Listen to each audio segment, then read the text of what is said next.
तो आज हम महत्वपूर्ण संविधान संशोधन पढ़ेंगे। देखिए, हमारा जो संविधान संशोधन है इसका प्रावधान संविधान के भाग 20 में और अनुच्छेद 368 में। कहाँ पे? संविधान के भाग 20 में, अनुच्छेद 368 में।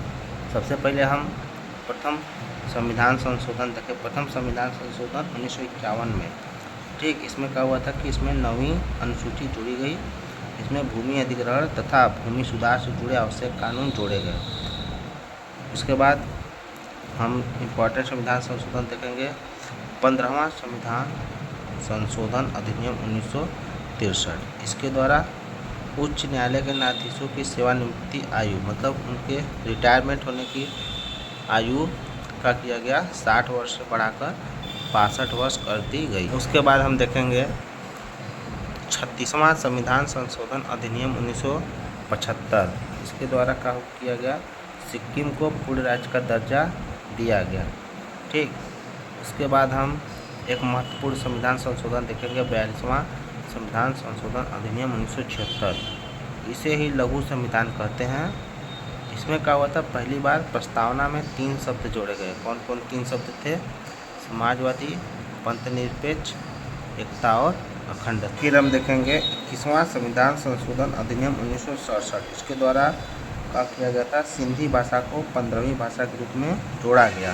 उसके बाद आता है 44वां संविधान संशोधन अधिनियम 1978 द्वारा।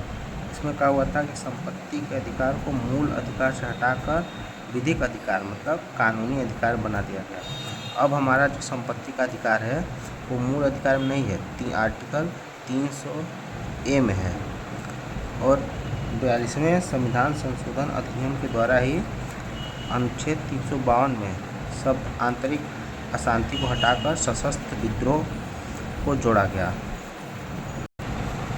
फिर हमारा आता है 52वां संविधान संशोधन अधिनियम 1985।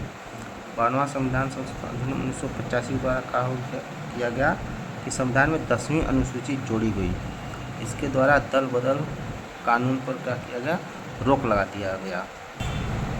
फिर हमारा 71वां संविधान संशोधन अधिनियम 1992। इसके द्वारा क्या किया गया?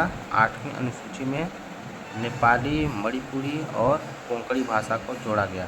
इसको हम नमक कह सकते हैं। 71वां संविधान संशोधन 1992 द्वारा नेपाली, मणिपुरी और कोंकणी भाषा को क्या किया गया? जोड़ा गया। तो नेपाली, मणिपुरी और कोंकणी।